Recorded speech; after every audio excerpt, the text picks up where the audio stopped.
Hi, welcome to Hidden Assets. I'm Chris, and Steven is also here. Howdy. And we're going to be doing a little bit of Nasir playing tonight. Blue Today Sun, it's, it looks like. yeah, Blue I Sun. can finally recognize that ID. Yeah, without all the dice on top of it. This is Chuck on the right, who's playing Blue Sun, and he has mulliganed. And I played Blue Sun for the first time this past week, Oh, and you did? yeah, and I just thought it was awesome. It was so good. No, it Um, is, but it's like not for supermodernism. no, well, I was playing it. Sorry to get a little off topic already. Um, I was playing it kind of like how you showed me how to play just regular Wayland, and kind of like rushing out agendas, and there was nothing the runner could do. It was crazy. Yeah. No, and Hive is obscenely good Yeah. in Blue Sun. Yeah. Anyway, on the left, I'm playing No Sleep Natman. This is a slightly differentiated version from the last one we showed from part one. This version is playing Codebusting as its sort of more or less reliable source of income. And So, Atman at 0, then Cyberfeeder run. Atman at 0, Cyberfeeder, run R&D. Hit a wall of That's, thorns. That's okay. It's yeah, but okay. you gained 8. I gain 8. Yeah, it feels pretty good. Um, Atman. So there are two really good types of Nasir decks in my opinion, and one is an Atman build with Stimhack. I think Atman and Stimhack is just really really good. The problem is that you don't always find the Stimhacks, and that Yeah. sounds weird because you play 3 of them in this deck. I'm playing 3 in this deck, but you don't always find them, and so it's really hard to get Atman out. And it'll sit in your hand, or you'll try to click up for money, or you'll put it on workshop. And sometimes you can make the mistake, and I've done this before when I was learning how to play Nasir, that you don't leave enough credits in your pool when the Atman comes off. And so you put it on at a stupid number like 2 or 3 when you really want it at 4. That said, 3 is a pretty good number. You can also use Cyberfeeder to pay for Atman, You can, yeah, absolutely, which is cool. which is really good. Yeah, it's fantastic. I think putting Atman at 3 is a more respectable play against a Wayland player because of things like Hive. So Hive, yeah, but Hive is like maybe a static wall, but maybe, yeah, although Wayland is hard because like they will generally have just a wide spread of ice. Like they don't like, for instance, Supermodernism like rarely runs triplicates. Like the only triplicate I can think of off the top of my head is Archer and maybe Chimera. Ice Wall. Yeah, I actually have gone from running 3 ice walls. I now run 2, and then I use a bastion and a wall of static. oh, interesting. Just Just to as keep it like varied up. yeah. Huh. And Wall of Static is like still attacks of 2 with Corroder, Yeah. which I think is pretty good. Do you think that with the arrival of the Lady, that we'll see kind of we'll go back to Wall of Static, because it's one of those things where it costs a token. It doesn't cost any money, but it's a tax on the token on Lady, which seems good, especially since it's only for three to res. Yeah. That and Ice Wall is really good against it too. But. And Lady is very potent. It's like I think all the dog breakers are pretty potent in the fact that like, you need to get in and like, this is the one thing that you have trouble with. Sure. Or like, you need some type of shoring up. I don't know about Rex. I have a problem with Rex not being That's the very Sentry good. Breaker? No, that's the Code Gate Breaker. The Code Gate Breaker I am completely okay with. Like, that one's actually good. Really? Like, Okay. I think that one's perfectly fine. Like, yes, it could have been Strength 2, so then you could at least get through Enigmas for 0. Right. But I think that might be a little too good. Too good. Yeah, that's true. But, like, it really irritates me that Cujo, the Sentry Breaker, is Strength 0. Like, I feel like Anarchs need the help the most, and, like, So criminals like in competitive play right now are really dominant. So I don't think like had they made Rex too good, then it would have really kind of skewed the power of things. Yeah, we But might have actually seen some Anarchs playing it instead of Mimic or something like that. yeah, which would be really cool. But because Oh, also, oh this wow, Atman build is playing Fester. ooh, this is already cool. This is a spicy brew. So the influences, I might have to check this later, but I'm pretty sure it's three Cyberfeeders, one Parasite, three Fester, three Atman. I'm sorry, not three Atman. Three Stimhack. So 3, 6, 9. And there's something Corroder? else I can't remember. I don't think I'm playing Corroder, but it plays Shakana, and it tries to lock out the Corp by running R&D a lot, and then just protecting Shakana with Fester. Oh man, once like three festers are out, it's just so dissatisfying to clear viruses. Because that I was playing a game where a guy had that out, and because he was like running Darwin, and Darwin got up to like 9 tokens, so he could just break anything. Oh man. And it was just like I don't want to purge because I'm gonna lose my entire turn and 6 credits. Like this is the least satisfying thing to do. I do have a question of why it got to 9, meaning like, why would you pay for it after like 7? Uh, Maybe he at a forgot. certain point, he had a cyber feeder out, and it was just like, well, he may as Oh, well may as just in well, yeah. case, yeah, just in case something would happen. Because he That's was kind of only making funny. like one run a turn, so it didn't even matter. All But right. yeah, by the time it got to 9, it was pretty much over. Oh Oh, that wow! was a huge pull. So after Chuck scores a hostile takeover, I answer back with a SMC into Data Sucker into pull and what is that? That's not Utopia. That's That's Eden. Eden. Eden Eden's fragment. cool, but I've like been playing lately with Hades, and being able to res or like score the Hades is really cool. Yeah, Hades is my favorite too.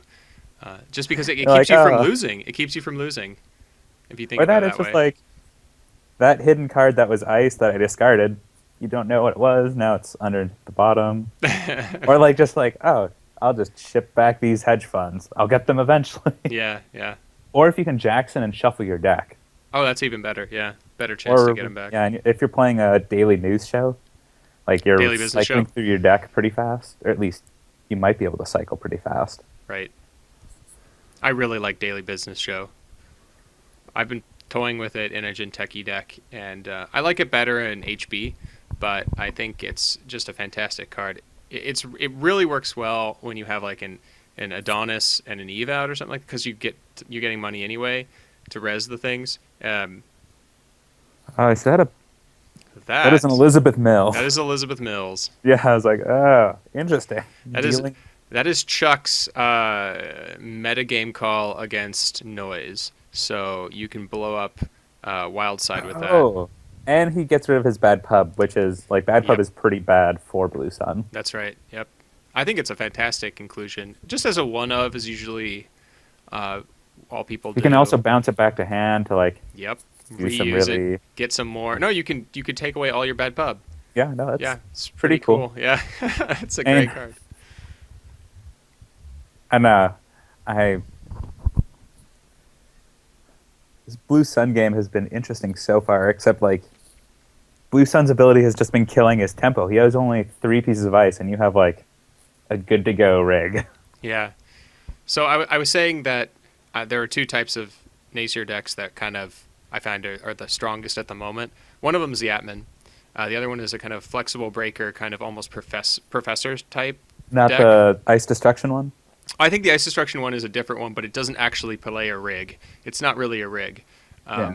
So like I mean, it's specifically for rigs. Like the best kind of rigs have to do with Atman or like a Gordian blade, maybe like Yeah. now a lady or a corroder, and just a bunch of data sucker tokens and ways to make things cheap. And that's also a very effective way to play Nasir. No. And we were talking about earlier doing like kind of a more big riggy, like running torch and Oh yeah, I haven't put that together. I put together another deck that was sort of based on that idea.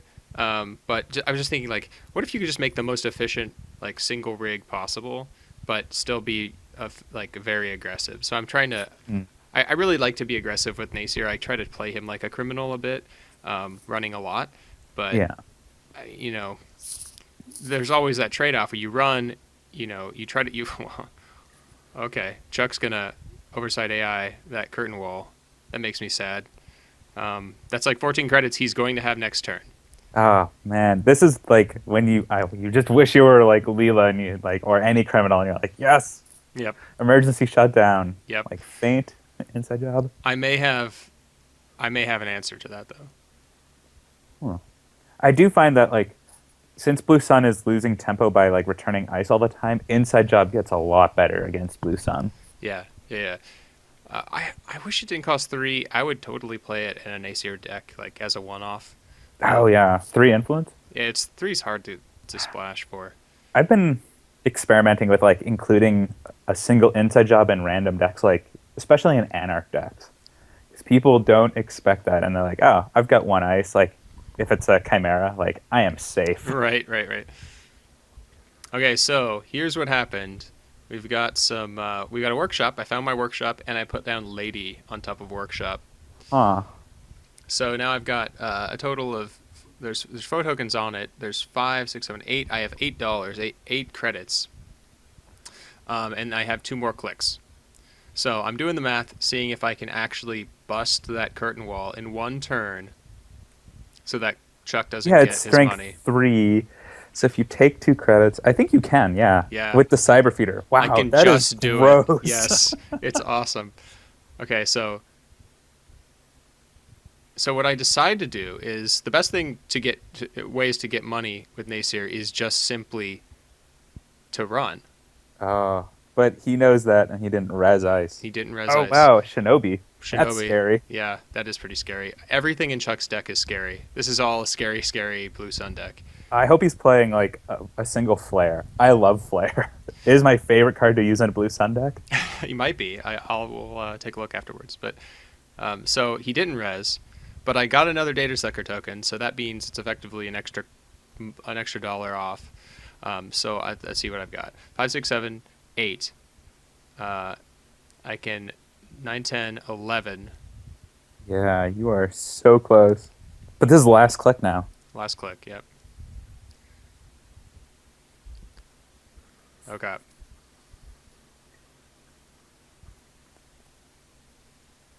I can totally do it.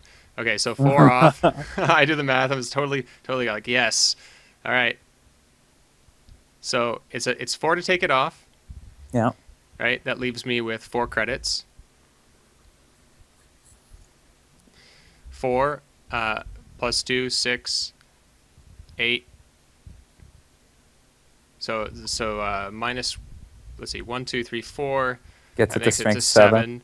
And then 2 data sucker tokens and the Cyberfeeder Oh, get it up to so 10, good. and then I just break it and it goes away. Oh my that god! has got to sting. That is the play of the week for me. Like, I felt that was the best play I made all week, and it was Like- just math. Yay! I don't see It's anything. like that's the downfall of Blue Sun. Now he's like, that was 3 clicks, or you just lost 2 clicks and then 14 credits essentially. Yeah.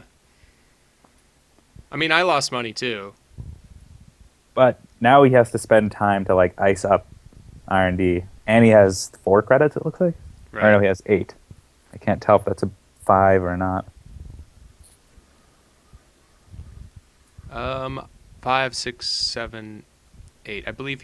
I think he has an extra 5 on there somewhere. Oh, okay, so he has 8.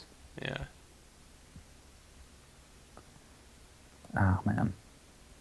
Now I just want to play some Netrunner. Me too. If only Octagon weren't terrible. Makes me sad. So, I mean, I've got a pretty decent board position now. Just one Atman though at 0. But you can just start like you can just start running all the ice to just get money. Right. I can take my time, really. I'm kind of got a pretty good board presence right now. Um, I'm not worried about barriers. I've got another lady in hand, I think, so just in case. Oh Maybe man, like Shinobi's terrible against Nasir. yeah, Shinobi's awful against me. Yeah, it's really really bad. Like, I just break the tray. I walk through the traces. Yeah, yeah, because you get 7 credits. It's like I'm pretty sure you can beat those traces for 7 when you have yeah, 7. yeah. Though I have died to it before. Fair warning.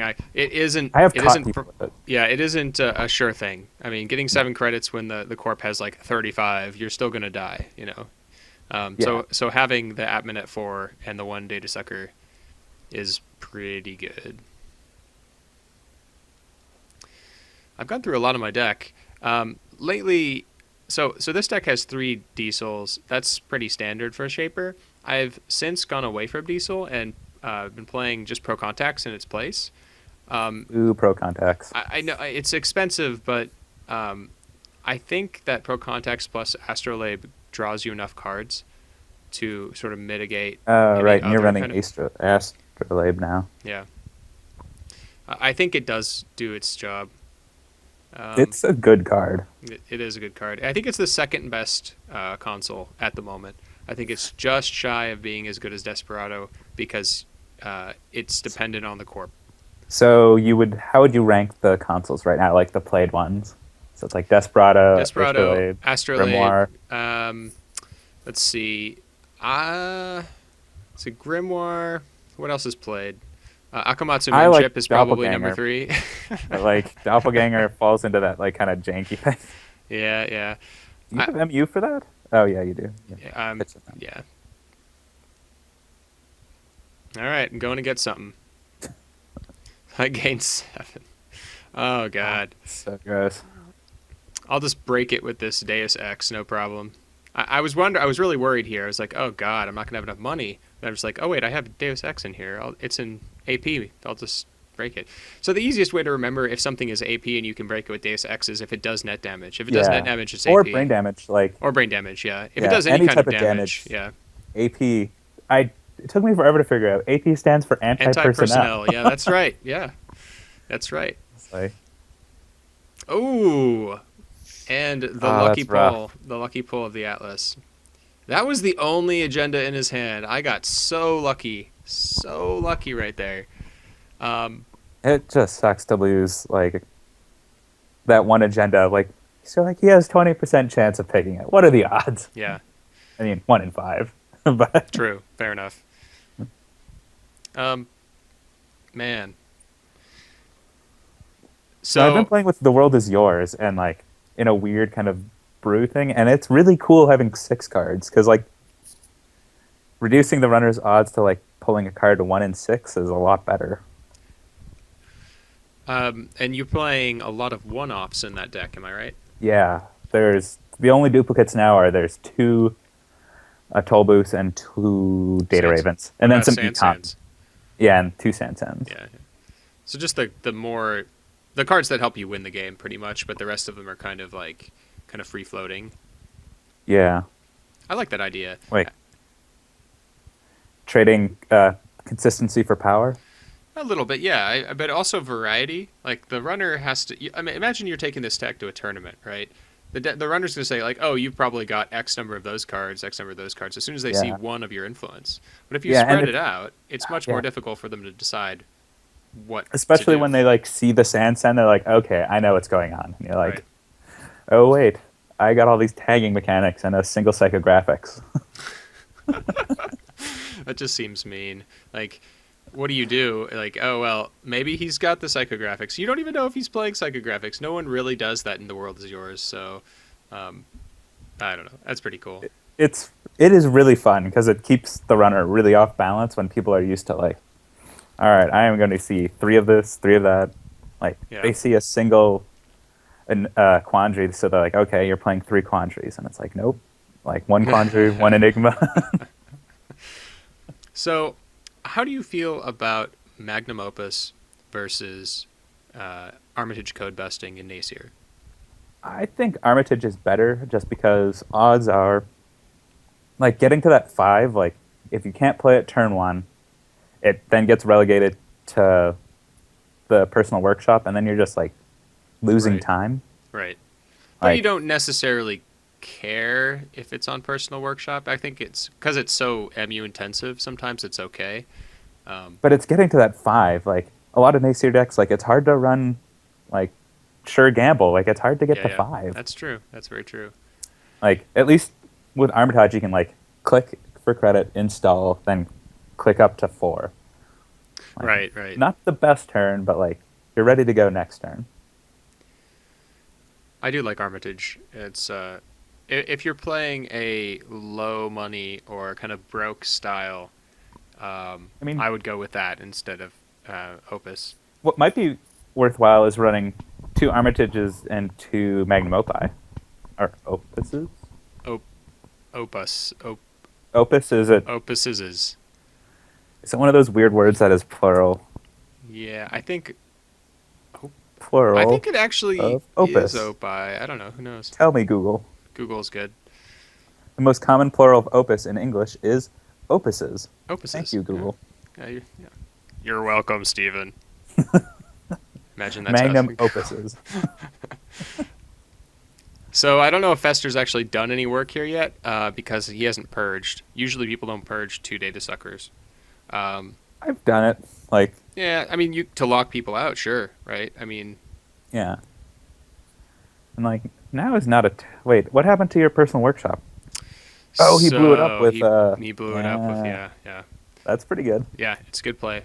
Um, I like playing Nasir decks that don't rely on workshop as a method of getting everything out. Like it's kind of like so it's like the extra gear that turns your engine. Like your engine's still gonna turn without it, but it just sort of helps it along. You know, I think that's a fatal flaw in like a lot of deck building. At least in the, like a lot of weird brews I see, in that like people come up with this like one combo and then they build the entire deck around it. And it's like you really shouldn't do that. yeah, yeah, Like yes, you can like power out, you know, your Morning Star and your Torch and your Garrote off of the personal workshop. But like even test run scavenge is a combo, and it's not super reliable in that way. It's more reliable in that you can same old thing it, you know, and yeah. you can have more redundancy. Um, Although every time I like see people do test run scavenge, it seems like they have both in hand every time. all the time, yeah, Like when I no, play it, it's like I can never find the scavenge or I can never find the test run. yeah. Oh man, I've had some weird games of Netrunner recently. Like one of the weirder ones is I didn't find any of my 3 R&D interfaces the entire game, and none of my clone chips. Like Actually, that's really really weird. no, that is actually so. Going back to like a conversation we had earlier about doing the big rig kind of Nasir, you could run 2 Eurekas for like test run Eureka synergy. That's not too bad. Kind of like I wish there was kind of a way to play events mid run. Then I think Nasir would be OP. Like then if you I could do things in mid run, it'd be so I good. suspect they might release a card like that in the near future, like some weird criminal, like it's like clone chip, but like for events. Yeah.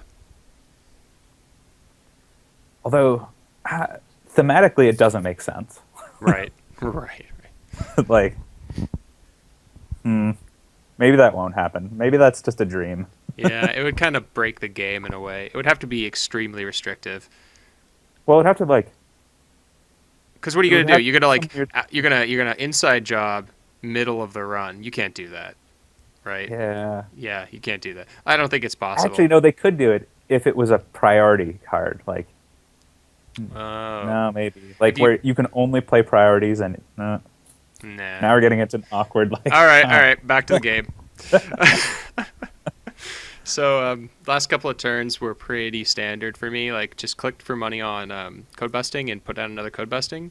That's how I like to play Codebusting. I like to have them kind of chained together. Like don't actually take all the money off of them until you have another one in hand or are just absolutely in need of cash at that moment. So it's kind of like you always want to have some money. Yeah, it's the panic button. It's a panic button, yeah, kind of. So Chuck is Chuck has put something behind a remote, or in a remote behind a piece of ice, and still nothing has been rezzed. I'm wondering what all this ice is. He's let me in a couple times, um, and I think they just must be super expensive ice. I think he must be playing like I see a Caduceus in hand. Oh, Yeah. oh, there's an Amazon Industrial Zone. Oh, Awesome. to get that really janky kind of combo going. Yep. So now we've got he has a free Caduceus. Well, it's -1 to install, but It's really uh, good against you. it is really good against me. Yeah. I was worried here, like, well, what if he does this a couple more times? Can I get in? Ever? Like, is that possible? Although I only need one more agenda. Well, unless I score another hostile takeover or something. Or who knows what else he's playing. But he's in the money. He's got Amazon Industrial Zone online behind a Caduceus. Yeah, And you're in a. He's starting to build up that. He's finally starting to build up board position. yeah, Oh, and it's an I wonder if interesting that's a way. Crisium grid on HQ. Oh, it might be.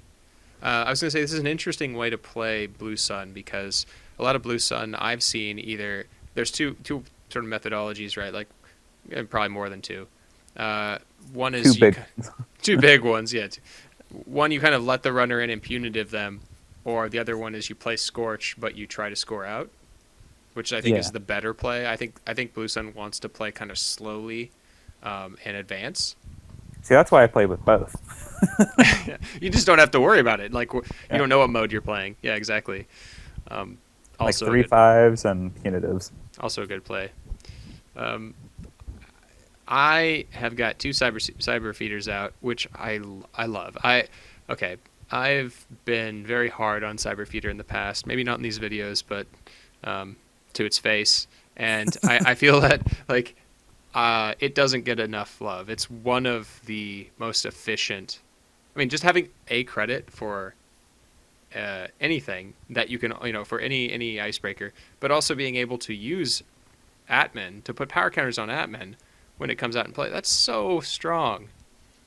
Um, it's so synergistic in this build.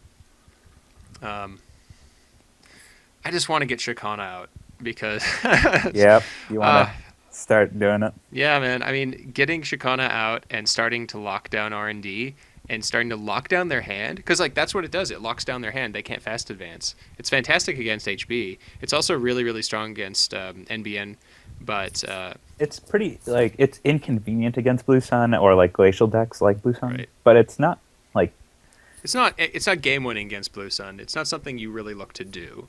Um, and I've even found that in against HB near Earth Hub, there are ways around it for near Earth Hub, which is frustrating. yeah. After this game, Chuck and I we did a couple of games which we might cast here. I'm not sure yet, but this game Yeah. government contracts there right off the top. I think there's some things to be said about how you go about. Oh, the Archer on Archives. Excellent. Look at that! All this stuff was painful. Like it's all very very dangerous ice. Like Yeah. what I was saying is that I feel like there's something to be said for. Oh, I've lost my train of thought. Just disruption. Or, Yeah. I mean, so what we tried to do is we both played NBN Near Earth Hub, and we tried to just beat it. Basically, it's like how can you Yeah. beat Near Earth Hub with Nasir? Right. It's not impossible. Chuck's done it before. I've done it before, It's but just it's like pulling teeth. It is painful. it's all luck based, which is Yeah. frustrating. I know that a lot of decks do feel like, or a lot of runner decks feel like they're luck based against Near Earth Hub, and that's frustrating anyway. But to have, a deck that feels like you're always behind with Nasir. Mainly because like their ice is so cheap, so you're like really not making much money off of them. Is kind of Right. the problem. Right. And then like to trash a Sansan is just super painful. Yeah, I'm not sure why that thing costs 5 to trash, but there are lots of ways to get around that. But the Yeah. main thing is that against NEH, the NEH player can slow advance just like they could fast advance, or they could just put something down in a remote behind, I don't know, 2 pieces of ice maybe, and you would have a hard time getting in, and then they can just biotic and score that one anyway. Like, you could have thought it was a Sand, and you might not have run it. So Yeah. there's all sorts of ways around it, and you kind of like force the Corp to start playing mind games on you, which is not always something you want to do. Does not help. Does not help, no. But Shikana is an interesting card. We didn't get to see it in this deck, or this game particularly, but It has potential. it has potential, and I've actually had a couple of really good games where I'd stalled the Corp maybe 2 or 3 turns with it, just by running R&D, which is what I'm going to be doing anyway with Nasir. Yeah. So like, it feels like there's potential there. Yeah.